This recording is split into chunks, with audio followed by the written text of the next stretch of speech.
Bom dia, Mafê. Bom dia a todos que estão chegando. Estamos começando a nossa segunda-feira, né? Nossa live de segunda-feira.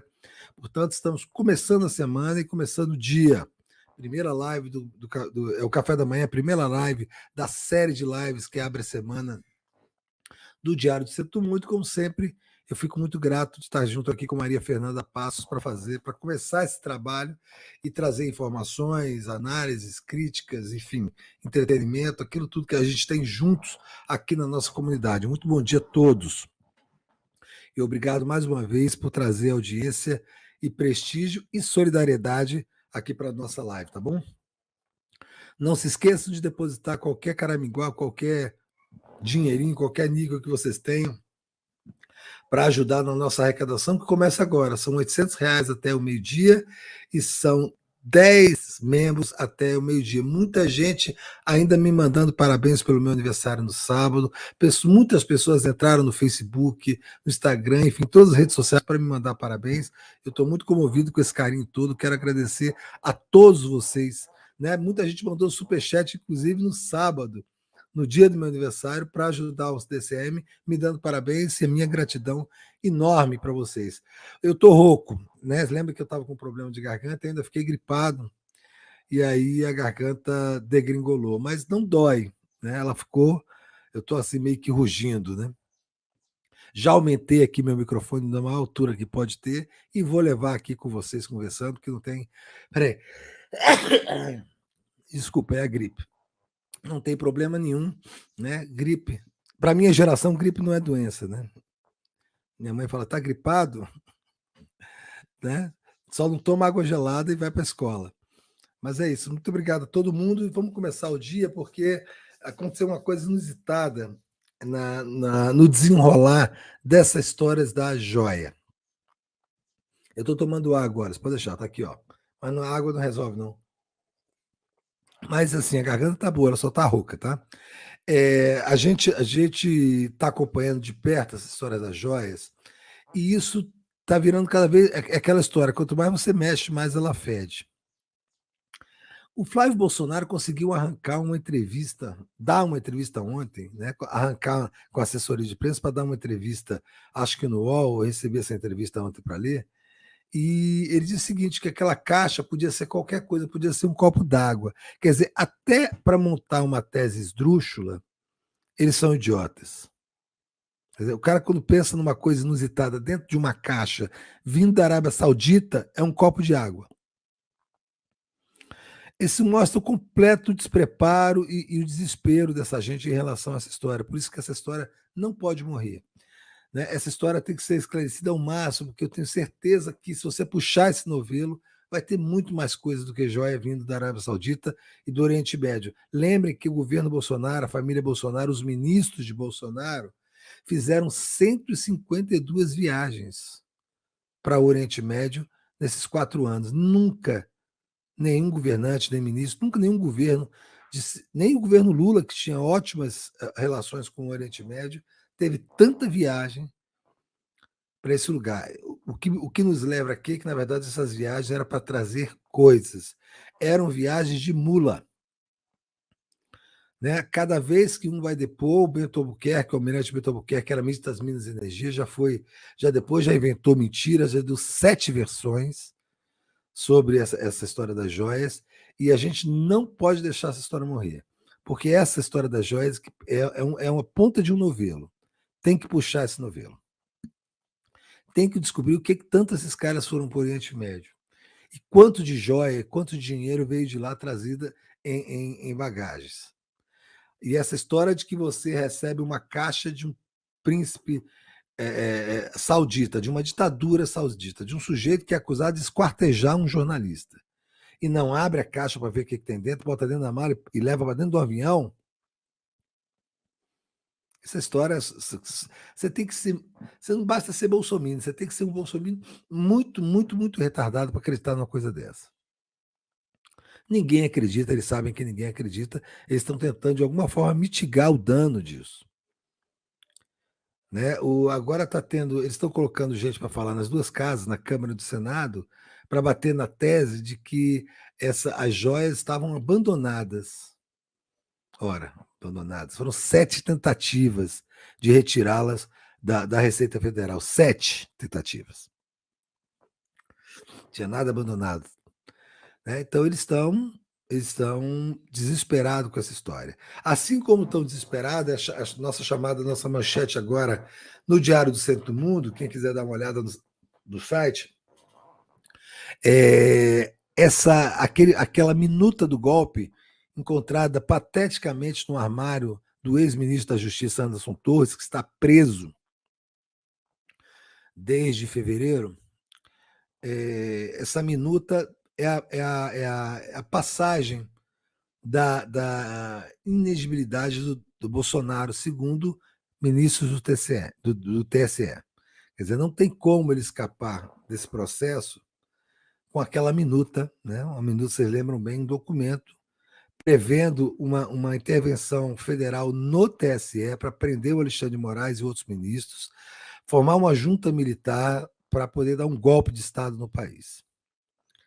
Essa minuta do golpe foi encontrada dentro do armário do Anderson Torres, essa figura patética, esdrúxula, perversa, que está presa desde fevereiro, um homem que, além de tudo, contrabandeava passarinho, animais silvestres, quebrava patas de passarinho para colocar aquelas anilhas para falsificar a origem. Isso é um demente. Um demente. Esse cara era ministro da Justiça, foi secretário de Segurança Pública do DF. E vou dizer, já disse na semana passada e vou dizer aqui agora para vocês. Foi um erro e uma concessão estúpida do Alexandre de Moraes, o que revela que ele está preparando uma inflexão para voltar a ser o que era, permitir que o senhor Ibanez Rocha voltasse a ser governador do Distrito Federal. Acreditar que Ibanez Rocha não teve nenhuma participação naquele 8 de janeiro é fazer todos nós de idiotas. Todos nós de idiotas. Ele nomeou o Anderson Torres para isso, que fez toda a operação a mando do governador. E quando o pau estava quebrando, ele fez questão de produzir provas que seriam depois levantadas, obviamente, de que ele ficou assustado. E o que ele pede? O Exército.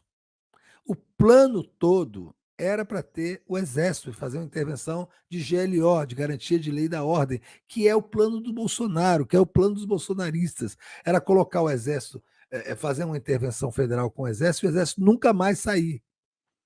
Prender todo mundo, prender a esquerda, prender o Alexandre de Moraes e trazer o Bolsonaro de volta e reempossá-lo.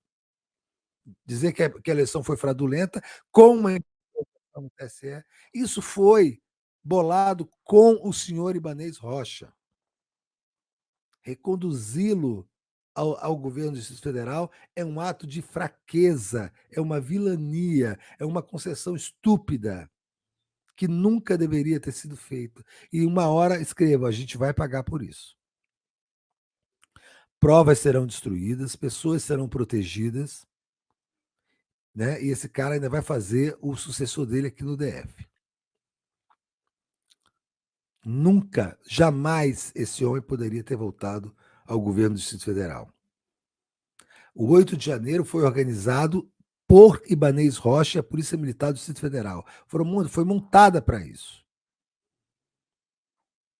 E em nome de uma concessão estúpida para poder fazer uma média política, para dizer que não está perseguindo ninguém, o Alexandre de Moraes vai e reconduz esse sujeito ao governo do Distrito Federal.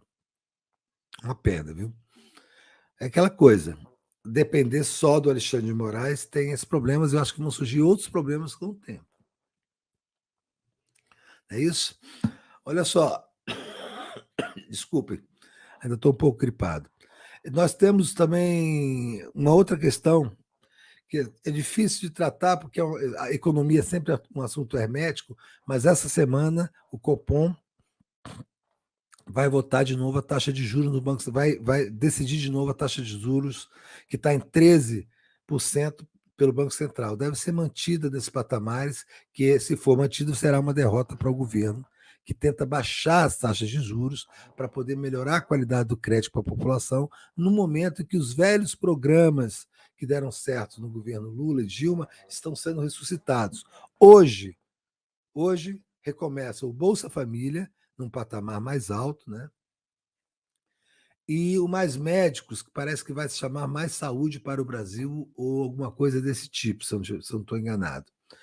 E são programas muito importantes. O Bolsa Família já faz parte da história do Brasil, foi copiado pelo Bolsonaro com aquele Auxílio Brasil de uma forma infame e ridícula e de má fé.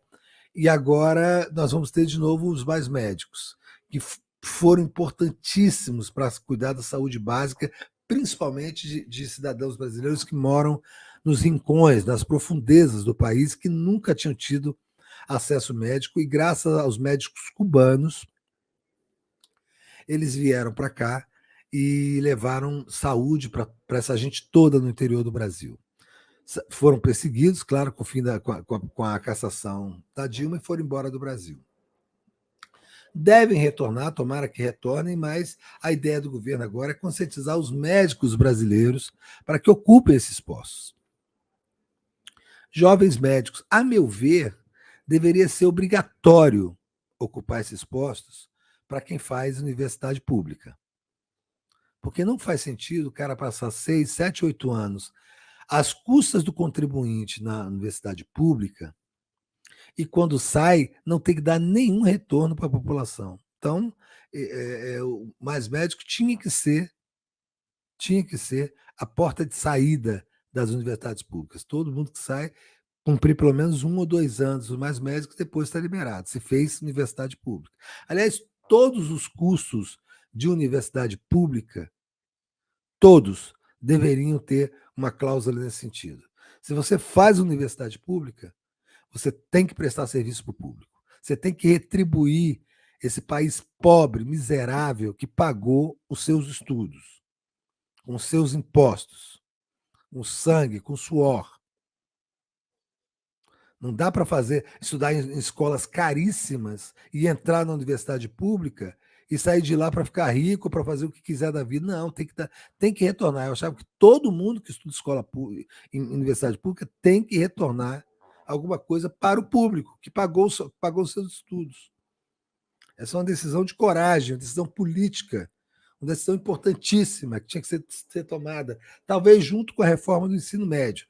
No domingo aí teve uma super live com a Maria Fernanda mediando, dessa discussão sobre discussão não, foi uma elegia contra a reforma do ensino médio, essa barbaridade, essa loucura que foi feita, que foi bolada pelo Michel Temer e colocada em prática pelo Bolsonaro, que destruiu a grade curricular, que colocou coisas de coach dentro da grade curricular, que tirou o senso crítico da formação dos estudantes, enfim, destruiu o ensino médio, está destruindo o ensino médio.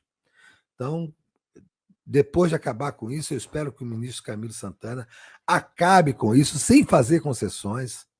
O PT precisa parar de ter medo de fazer o que tem que ser feito e ficar sempre bolando algum tipo de concessão, que vai fazer correções. Que correção? Acaba com essa merda. Vamos corrigir o que está errado. Que corrigir o que está errado? Uma coisa feita por um golpe de Estado pelo Michel Temer e apoiado por um psicopata do boca podre do Bolsonaro, vai ter correção para fazer. Acaba com isso e bota um plano de governo do PT para a educação. Fica fazendo esse mise-en-scène, esse teatrinho do absurdo, de que vai fazer correções, que vai analisar. Que história, que conversa fiada é essa? Era que nem os milicos, já tinham que ter demitido todos. O Hamilton Mourão fez uma declaração ridícula dizendo que o Bolsonaro não, Lula, quer fazer dos militares cidadãos de segunda categoria, que faça de terceira. São os inúteis. Consomem 87, 88 bilhões de reais por ano em pensão e pagamento de pensionista, de aposentadoria. Sangram o país, não fazem absolutamente nada. Só ameaçam a democracia. Só dão fuga para terrorista. Só ficam presos nas mamatas, nas tetas. Tem que virar de terceira categoria, não é de segunda, não. Esse Hamilton Mourão aí, você que passou a vida sem fazer absolutamente nada, posando com aquelas roupas, com aquelas medalhas ridículas. Tem que rever isso tudo. Mas não, tem que conversar os militares. É o único servidor público que o governo, para tomar uma medida, eles têm que aceitar. Tem que conversar com eles, tem que, né, trazê-los para. Decide, cara. O governo tem dinheiro, não tem, vai fazer, não faz. Com os outros servidores, o governo vai abaixo da medida. Com o militar, os caras têm que aceitar o que a gente vai fazer com eles. Isso é serviço público. Tem trocentos oficiais. As Forças Armadas foram centenas, milhares de oficiais ao longo dos anos. Esses caras se aposentam com 45 anos, gente. E ficam mamando até morrer, 40 anos, 30, 40 anos mamando, milhares e milhares e milhares de militares, fora as pensionistas, fora as filhas solteiras, que ainda tem muitas, né? A lei foi. Já não se pode mais dar, mas todas que estavam vivas, sei lá, até 2000 e tanto, vão ficar vivas muitos anos recebendo. Salários altos, sabe? O jeito que passa o dia inteiro ali, né? Assim, eles mesmos gerenciando. Tem que tomar uma atitude, cara. Esses é músicos, não faz nada, né? É o Lula que toma as atitudes, o cara não faz nada. Não toma, você não tem um protagonismo. Aí vem esse Hamilton Mourão que quer transformar em cidadão segundo. Os caras fizeram reforma da Previdência e não tocaram neles, são privilegiados, são escolhidos por quem? Por Deus? Isso não faz nenhum sentido, né, gente? Nenhum sentido.